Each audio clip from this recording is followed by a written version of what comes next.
Hi guys, welcome to today's video and to my channel if you're new here. I'm Debbie if we've not met before, and this one might be a good video to start if you are new here because it's going to be a Q&A, bit of a get to know me kind of video. I've wanted to film one of these for quite some time and I've never really had the questions in to do it. So now I've grown a little bit more, I've got a few more subscribers. You guys have come through with some questions, some really good questions. So thank you so much for anyone that took the time to leave those on my community tab for me. But that's what we're going to be doing today, going through the questions that were left for me and answering those. So yeah, let's just hop straight into it.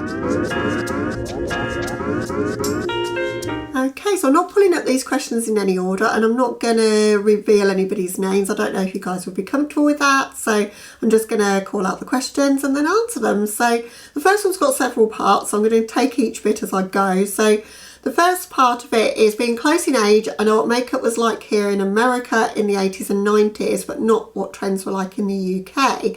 Could you explain or show what makeup was like as a tween or teen back then and what brands were most popular? Well, for me in the UK, obviously we didn't have the internet back in the 80s. It seems unthinkable now, doesn't it, to think that we could manage without our mobile phones and internet, but we had none of that. So everything that I would be exposed to makeup wise would either be in department stores or it would be drugstore makeup, so, or chemists as we would call them here, like Boots the chemist. And Boots still exists now of course, but the range of makeup that they sell now is way bigger.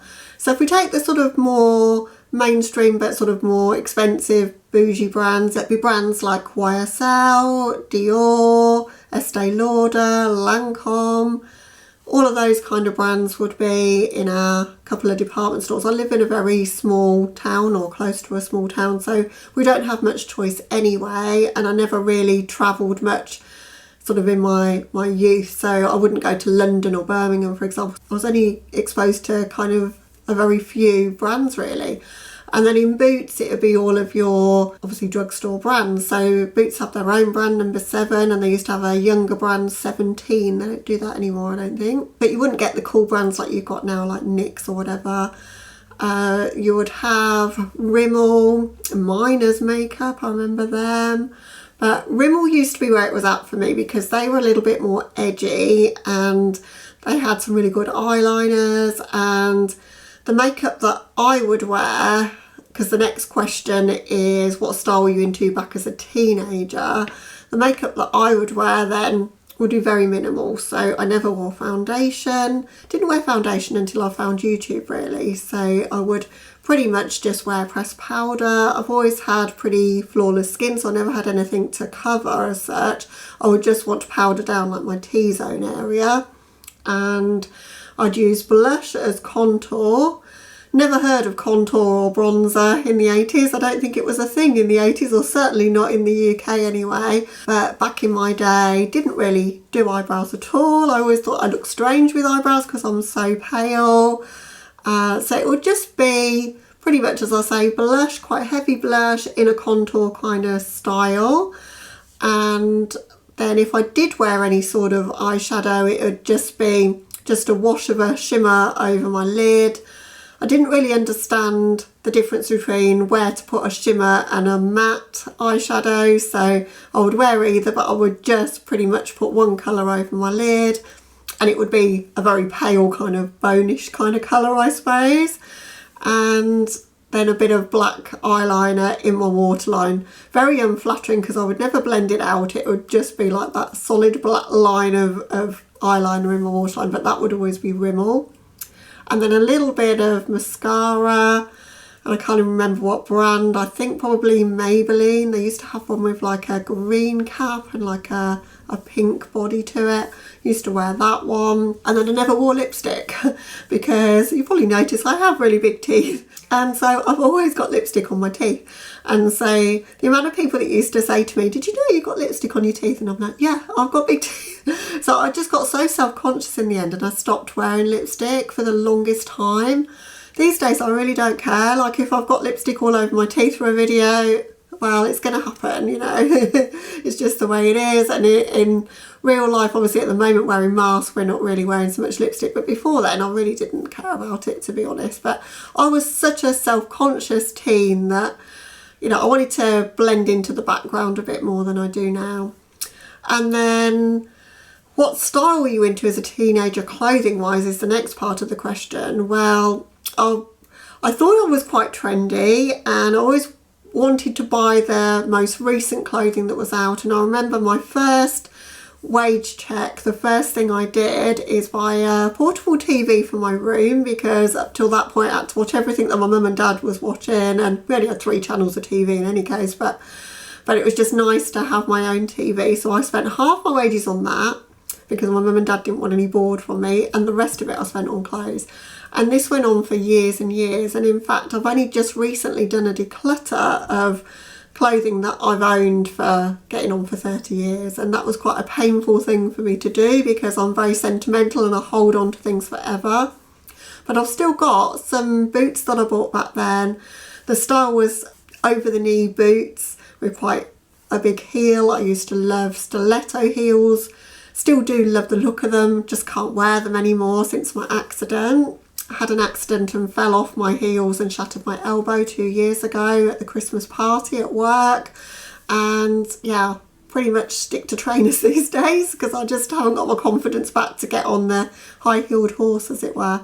But I'm 5'11", so heels are a bit of a strange thing for me to be wearing, I guess, but it always made me feel like more powerful somehow. I didn't want to hide behind my height. I quite like it. So yeah, that was one way in which I was confident, I suppose, was with my dress sense. And 80s fashion, well, we had rah-rah skirts, which were like 3-tiered kind of skirts. We had cycling shorts with like silk kind of tops that were quite long and flowy. Then the shoulder pads came in the sort of mid to late 80s, which is the time when I was starting work. I started work in 84. And everything was a lot more formal as well. If you went out on a night out, like my ex-husband got turned away from a nightclub because he didn't have a suit and tie on.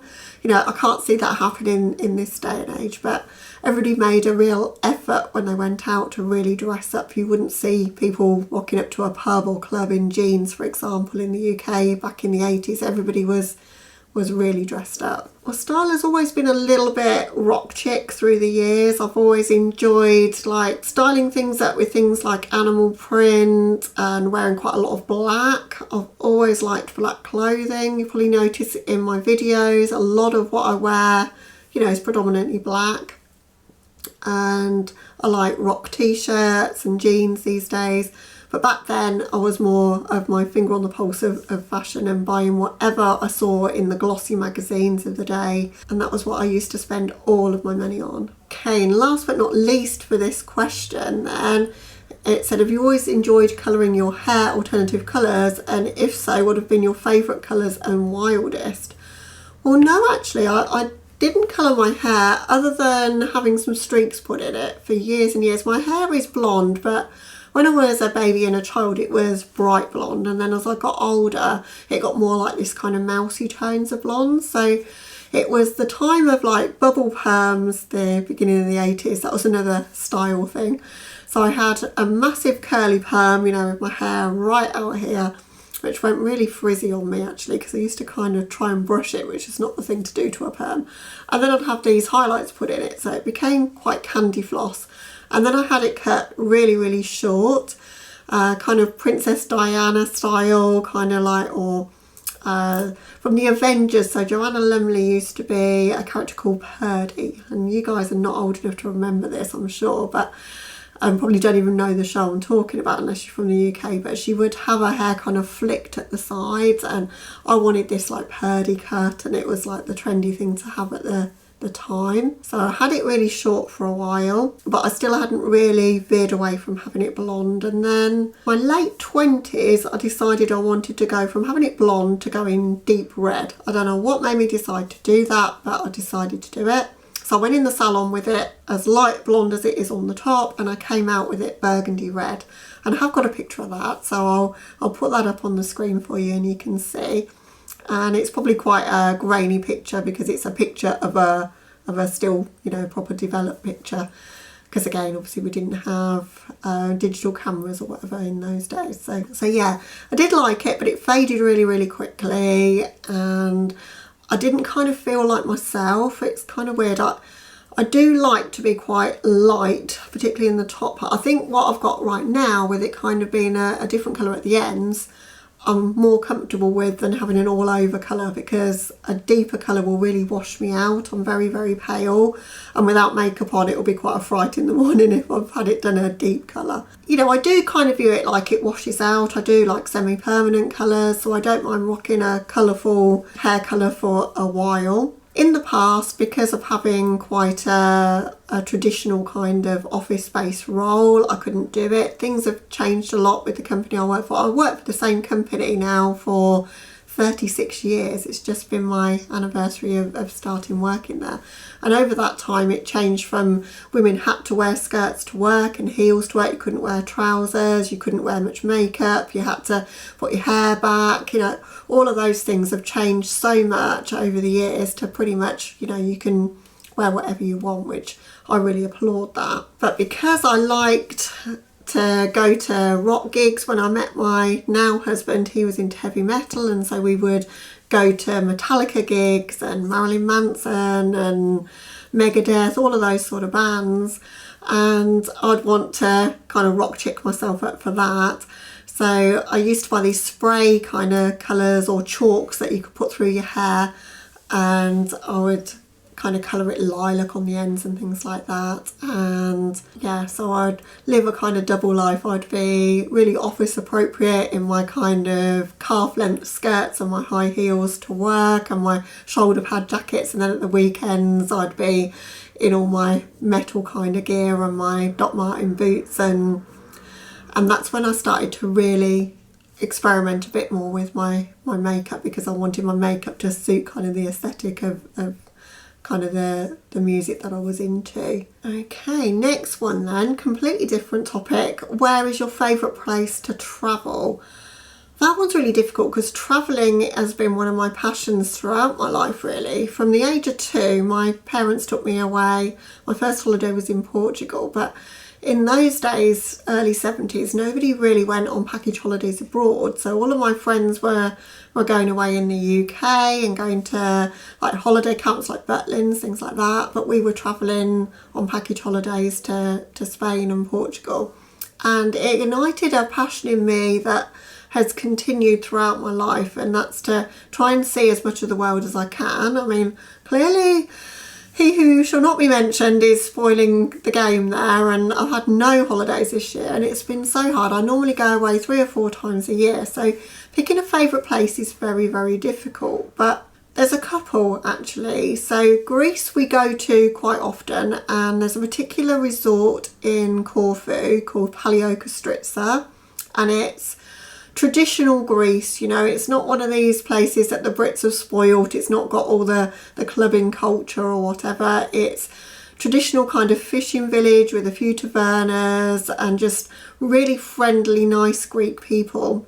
And so we went there for 4 years in a row, and we were due to go back, and having not been for 20 years to that resort this year, and that's one of the holidays that got cancelled for us. But over the years we've done a lot of Greek destinations. So we've done Thassos, which is absolutely beautiful, we've done Rhodes, and we've done Corfu, and then we've done some mainland Greece as well, like Halkidiki. But we always choose the kind of more off the beaten track kind of places, the small and friendly kind of little hotels with 20 guests, so that we can really get to know our guests, but it's kind of not in the heart of the resort, because we love to get out and walk and just see the natural scenery and beauty of the place that we're going to.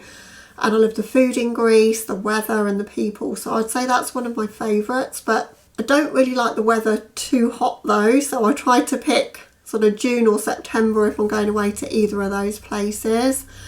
And this is why I don't really go anywhere too tropical very often. My husband would love nothing more than to just lay on the beach all day with, you know, 90 degrees heat, but for me I like it a bit cooler. Okay, next up we've got, what is the one palette you love and use the most, and what is the colour story you're most attracted to? Well, There isn't one that I love or use the most because I use a different palette pretty much every time I do my makeup just lately because of YouTube. So that'd be very, very difficult now. Going back 5 years ago maybe, it would be the original Naked palette from Urban Decay, and I bet that would surprise a lot of people because obviously with my colourful makeup style now, but I used to just do smoky eyes with that and neutral but still quite dramatic, I suppose, and that was my favourite palette to do that. I still really love that palette actually, and it's got a lot of memories for me. But nowadays, because I've got so much in my collection, I really don't have an everyday palette that I would grab for. I have an everyday, or I have a colour story that I would prefer, and that's red. I just really, whenever I wear red eyeshadow, I just think it really suits me. And it's not a colour you could get very easily until the sort of warm eyeshadow trend started, probably 3 or 4 years ago. Prior to that, I remember trying to buy some red eyeshadow because I was going to a Halloween party and I was wearing a red outfit and I was going kind of with the devil sort of theme. And I got my devil horns. I'll have to wear those for Halloween. But I got these devil horns and a devil tail, and I wanted red eyeshadow and red lips and whatever. I wasn't going to do character makeup, but I wanted that. And the only red eyeshadow I could find at that time was one by Illamasqua. It's a shade called Berber, I think it's called. And it's fantastic. It's a loose pigment. But that ignited my passion for red eyeshadow because I thought it would like make me look like washed out or whatever, but it doesn't at all, and I just really love the vibe of it. So red eyeshadow for sure. I'm also attracted to greens and sort of the autumnal sort of warm orangey colours as well, so, and then silvers and blacks. So that's kind of my makeup aesthetic. Sitting here with blue eyeshadow on, which is my least favourite. I've just filmed a video before this, which is with the Gluttony palette by Lucky Bunny Cosmetics, and that's probably up already, and that's why I'm wearing blue. But very rarely would gravitate towards a blue eyeshadow look. Blue eyeshadow to me was always very Barbara Cartland, so if you guys are as old as me, you might remember Barbara Cartland. If you don't, just Google her and then you'll see what I mean. Okay, next one up. How would you describe or compare the way you wear makeup now to 10 or 20 years ago? I just wear a lot more of it, guys. I've become a lot more experimental. I think even if I showed pictures from, say, 2018 to now, my makeup style has changed and become a lot more colourful and a lot more dramatic. I think having a YouTube channel has pushed me in directions that I perhaps might not have gone on my own, actually, because I feel kind of the need to create more out there looks and to show you things. I think if I was doing my makeup on my own, it would probably be red or peachy kind of shadow, a bit of glitter, kind of, not glitter, but like shimmery kind of sparkle on my lids, and maybe a wing, and that would be it pretty much. So 10 to 20 years ago, a lot more neutral in style, and yeah, I've just gotten a lot more experimental with my looks, and I've developed a bit more skill than I had, but I've still got a long way to go with that too. And the next part of that question, because these questions have all got a few parts, which I'm very grateful for because there's a lot of really interesting stuff in here, but it says, also, I just discovered your channel and I'm in love with it. Thank you. But if I may ask, do you feel comfortable wearing colourful makeup to work? And if so, could you give us some tips?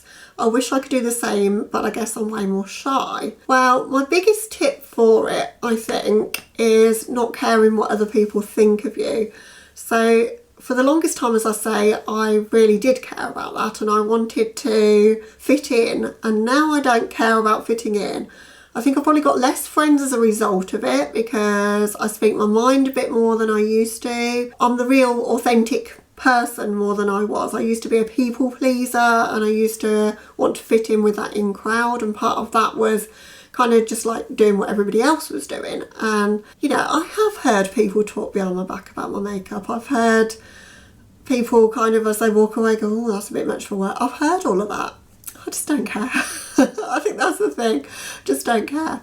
And I think that comes with age for sure. But if you're nervous about doing it, I think you've got to ease yourself in gently. So maybe just start experimenting with like a bit more colourful lower lash line, or an inner corner, or just a vibrant lip maybe even to start with. and get people used to it, because I think people just accept you in the end, you know. To begin with, it'll be a shock if you haven't done it before. So if you've never worn makeup and then you rocked up to the office wearing this, I think, you know, obviously everyone's going to be like, wow, what have you got on your face today? You know, that's going to be the natural reaction. But if you've kind of eased them in gently, which is kind of how I did it, and it wasn't intentional, I just started to get a lot more, you know, flamboyant with my makeup style, and it just kind of evolved gradually.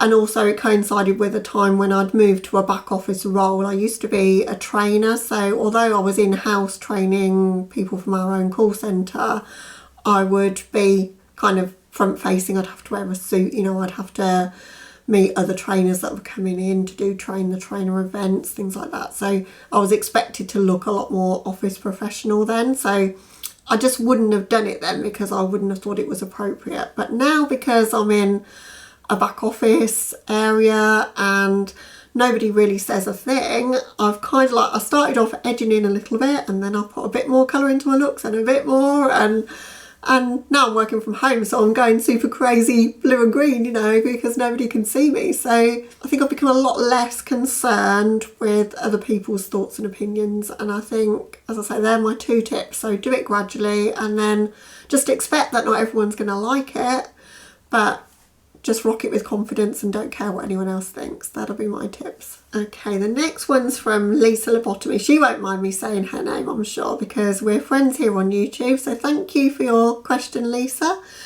So Lisa has said, so fun, I want to know more about you.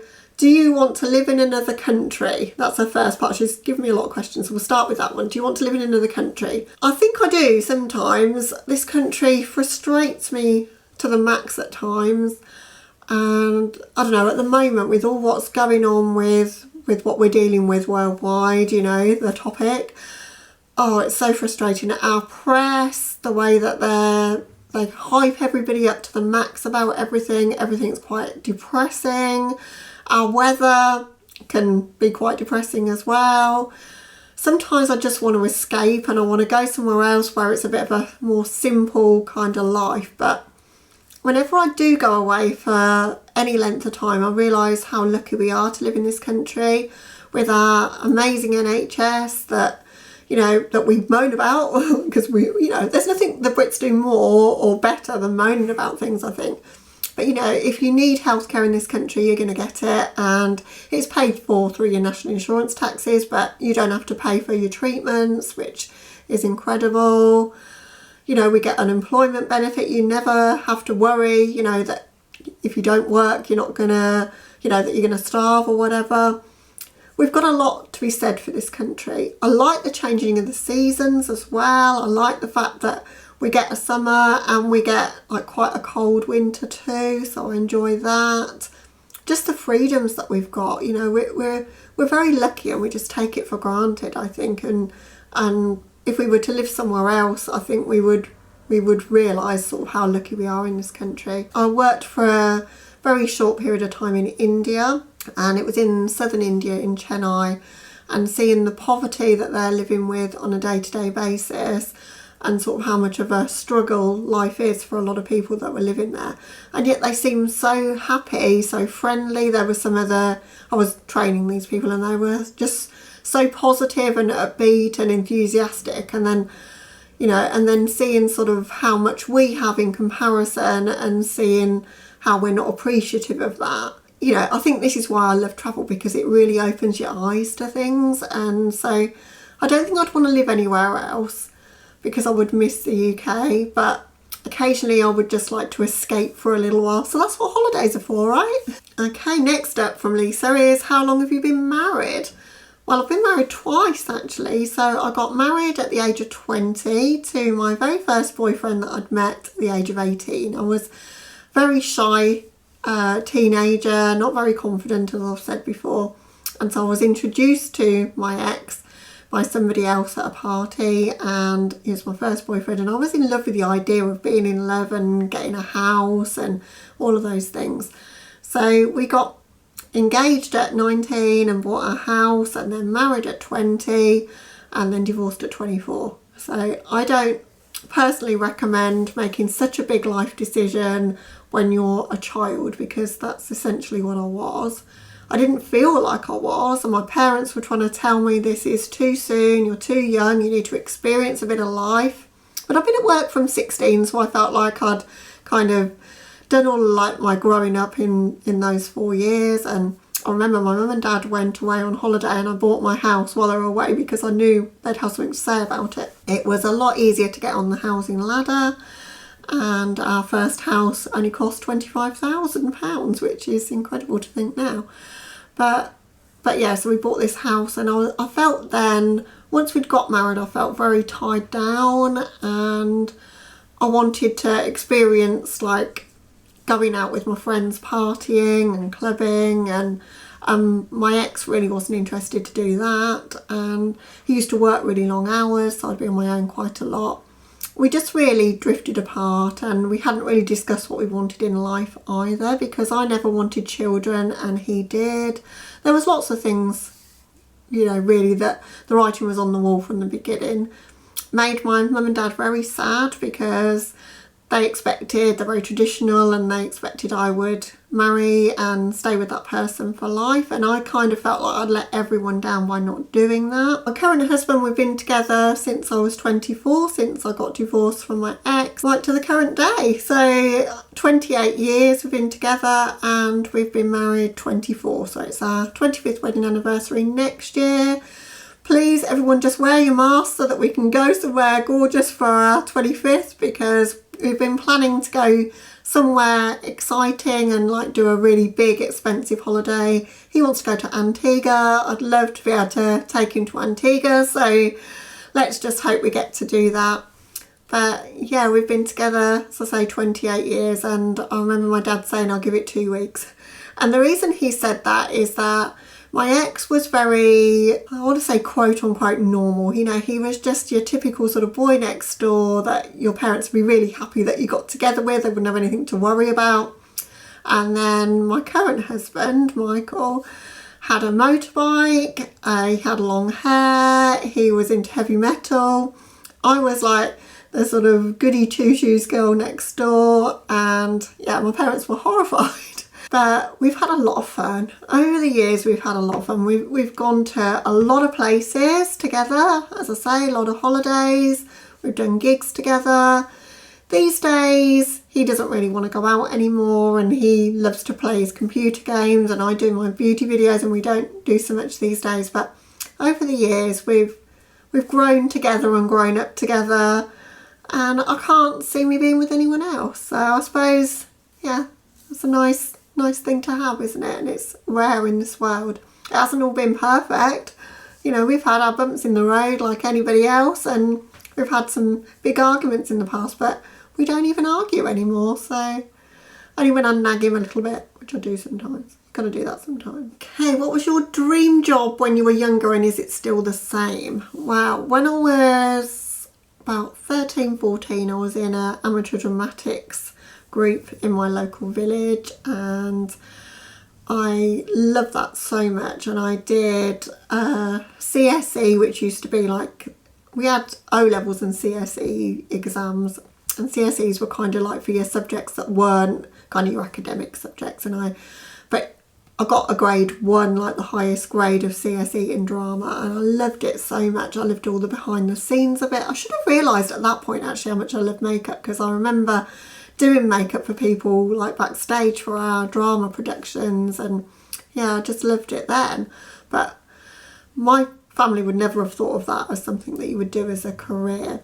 And I remember going to a careers convention and my dad saying that she wants to work in a bank, and it was before I could even like open my mouth really, because they thought that would be a solid job that I'd be in for life. And well, Dad, you were right. He's not with us anymore, but you were right, because I've been there for 36 years, and there's not many people can say they've held, a job in the same company for that length of time. I've changed roles throughout that time and feel like I've had several careers with this company that I'm with, but I wouldn't say what I'm doing would have been my dream. I always wanted something creative, but I always wanted stability as well, so I never had the guts to go for those more creative kind of roles and jobs. That's one of the things I love about YouTube, being able to have this as a creative outlet. And I think I've kind of got the best of both worlds, because I've got the stability of my job, but I'm also able to pursue kind of a bit more creative outlet with YouTube. I do have a lot of regrets in my life of not kind of taking the bull by the horns and taking a little bit more of a risk, and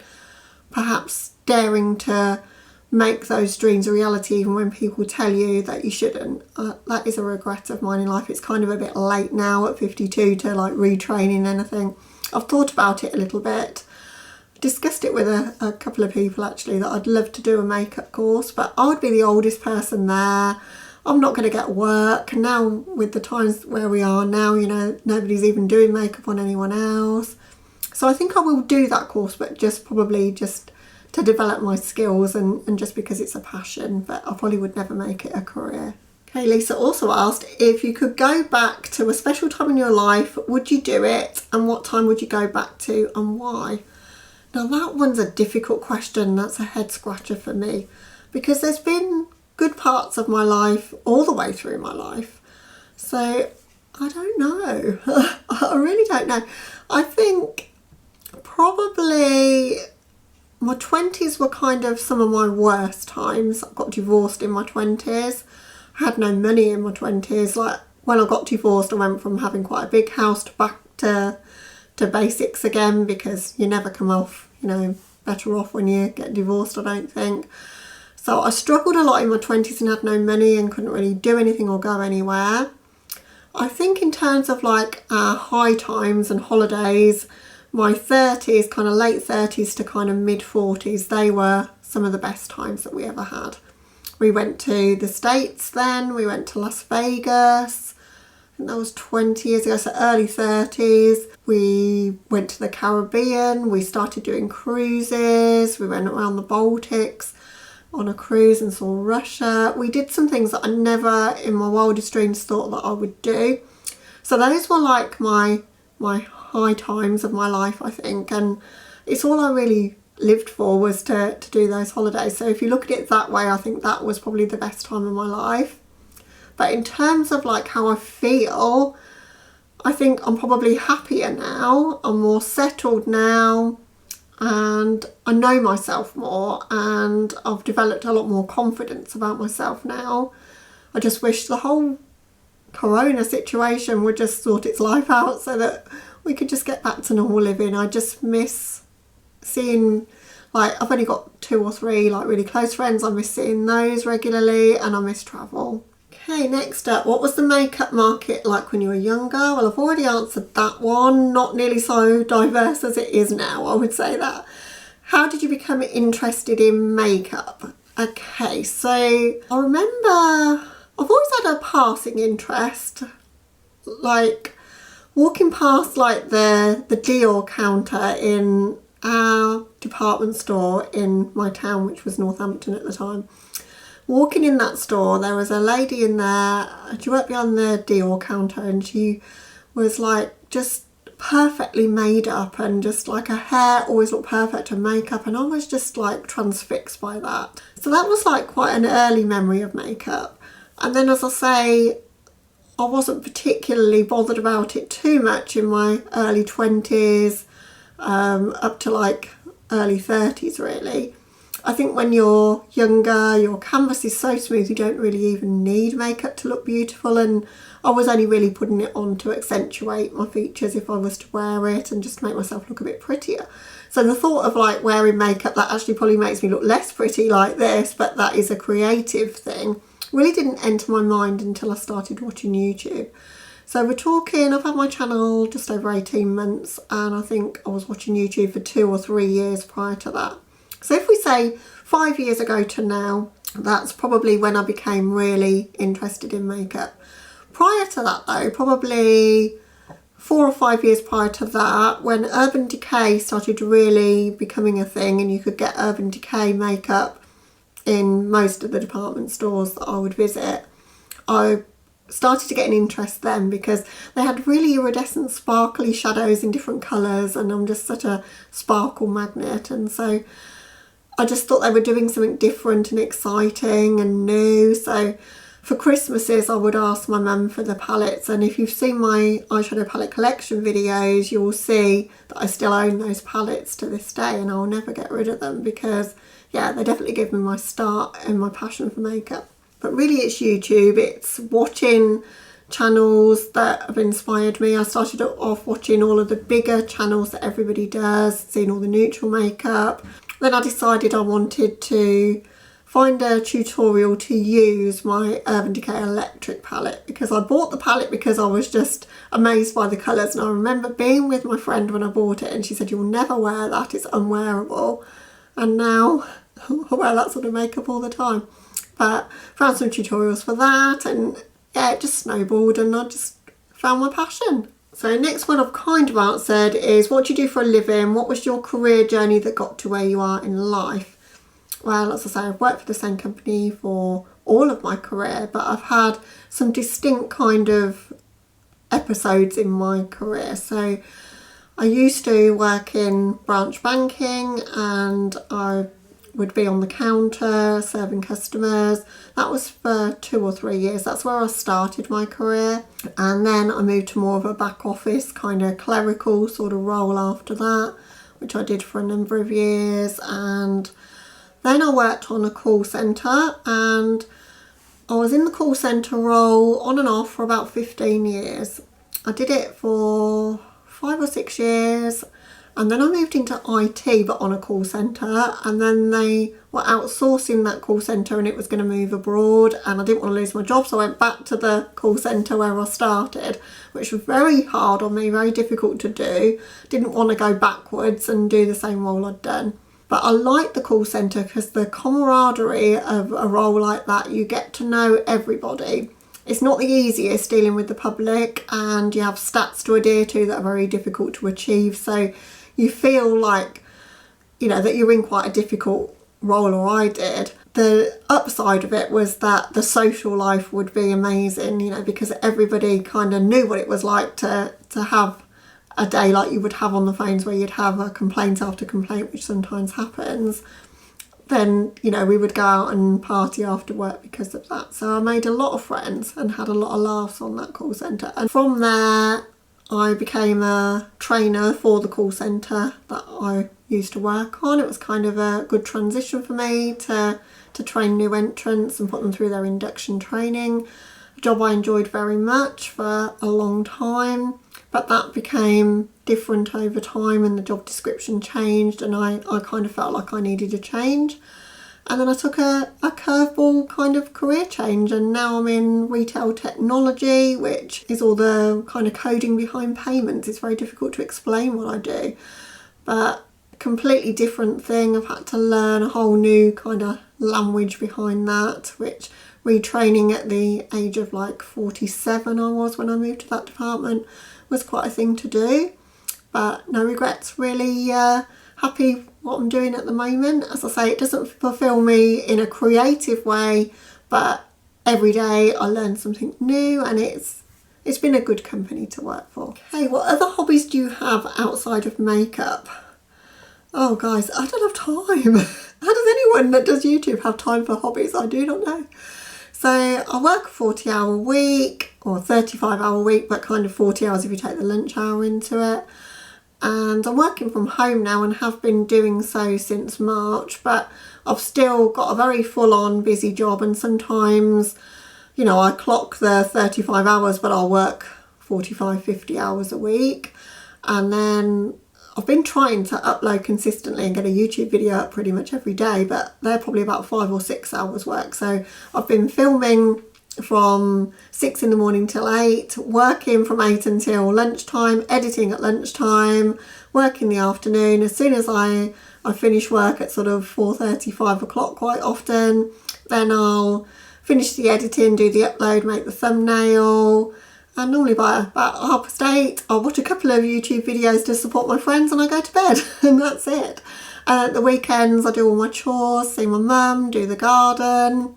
I just don't have time for hobbies. I used to love film and music, and I can't remember the last time I played my vinyl even. So I do love vinyl. I collect vinyl, music from the past, a lot of it. But now I don't even watch TV. I can't remember the last thing I've watched on TV really. So no, makeup has taken over my life. Well, this one follows on really well. So the next question is, what is your favourite movie and favourite song? Favourite movie. I'm a chick flick kind of girl, so nothing highbrow at all. I love the film The Notebook. It's got such a poignant message in there for me. So my dad, this is quite a personal thing to say actually, but my dad had Alzheimer's, which is why he's not around anymore, and that film has that topic at its heart, so it kind of like resonated so much with me. It almost makes me cry thinking about it because it's just such a beautiful film. I love Ryan Gosling as well, and so that doesn't hurt that he's in it. But I love that film. I also, for years and years, loved anything with Nicolas Cage in it. So I love Moonstruck because I love Cher, and I love the whole story behind that film as well. I like stories about people's lives as well. Okay, next up, favourite song. Well, that's very difficult for me because I love music from all sorts of genres, all sorts of times, and it's very hard for me to pick a favourite. I mean, my channel is Vinyl Beauty after all. I love my vinyl, and I've got music, as I say, from the past in my collection. Not so much things from like this era of music. I think this is one thing that tells your age, because I remember my mum being stuck in kind of a 50s time warp, and still is, with the music that she listens to. And when it was the 80s, and I still love 80s music now, I was like, I'm always going to stay with the times and know what's in the charts. I have literally no clue anymore.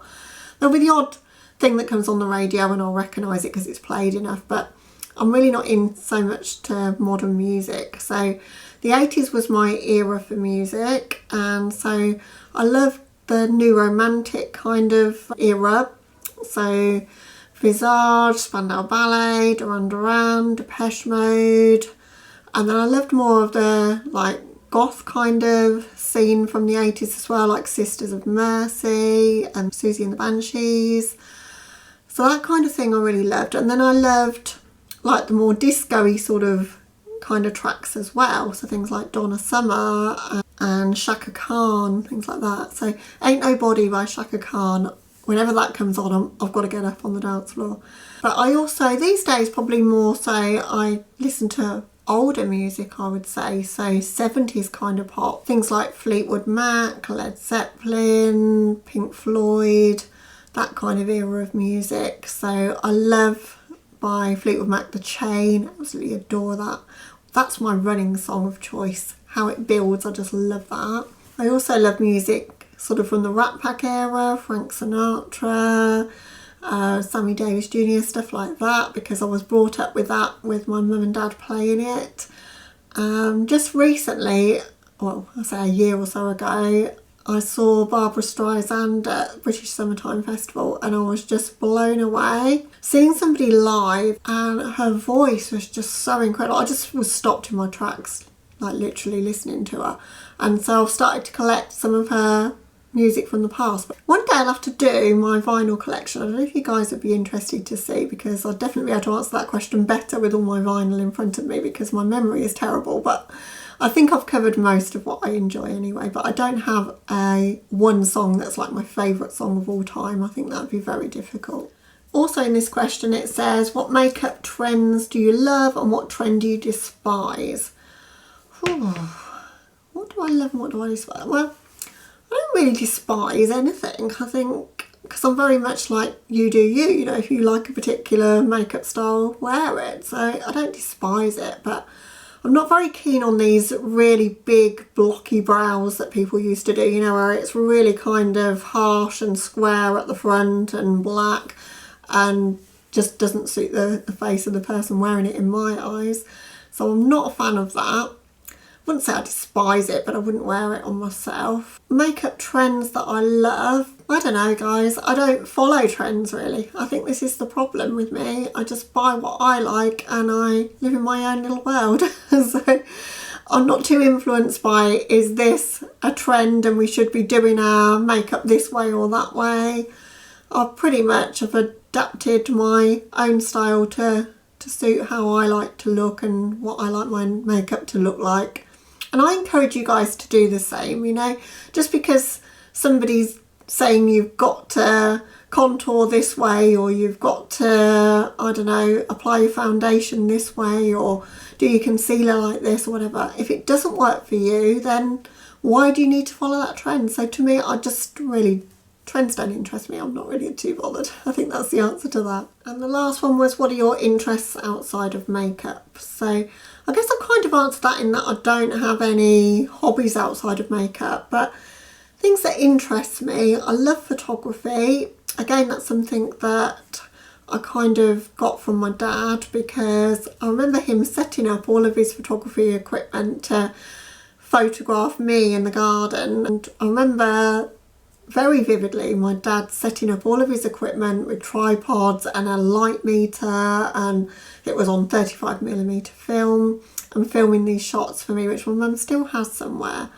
He did the photography for my second wedding, my wedding to Michael, which is a double-edged sword because now he's not in very many of those pictures, but he did an amazing job and he captured it through his eyes. I've spoken about this a little bit, I think, before on my channel. So he ignited a passion for me in photography, which I think is why I enjoy my channel really, because it is creative in that way. It's using film and, you know, taking pictures and whatever. So that's an interest for me. I'm not that good at it, and I would love to go on a photography course and to learn, because it's something I am really, really interested in getting better at, and it would feed very well into what I do with my channel. But other than that, I've been into interior design just lately, doing our house up, doing our garden up. Whether you call those interests, I don't know, but I am developing a bit of a passion for that, just figuring out what accessories really make the room look nice. And yeah, that's really it for interests as such, other than the things I've spoken about, like my vinyl or films. So yeah, quite boring really, I suppose. I used to do running, not done that so much, but I love my podcast, love my walking. They're all things I've spoken about on my channel before. This has been a lot of fun to film, and I'm really, really grateful to you guys for leaving some questions for me. I hope it's not been too boring to watch. I think it's going to end up being quite a long video because your girl can talk when she gets going. So hope you didn't find it too laborious to sit through. And if you've made it to the end, then I really do appreciate it. Leave me some sort of emoji to let me know that you watched to the end. Something related to me or my channel would be lovely. But thank you so much for watching, guys. If you're new to my channel and you sat all the way through this one, well, it's not what I normally do, but at least you've got a lot to know about me right from the get-go. Normally I'm doing colourful makeup tutorials, hauls and makeup challenges and the like, and that's what we'll be back to with the next video. So hope you might consider subscribing before you go if you are new here. But as I say, thank you so much for watching. Have a lovely day or night wherever you are, and I'll catch you in the next one, guys. Bye.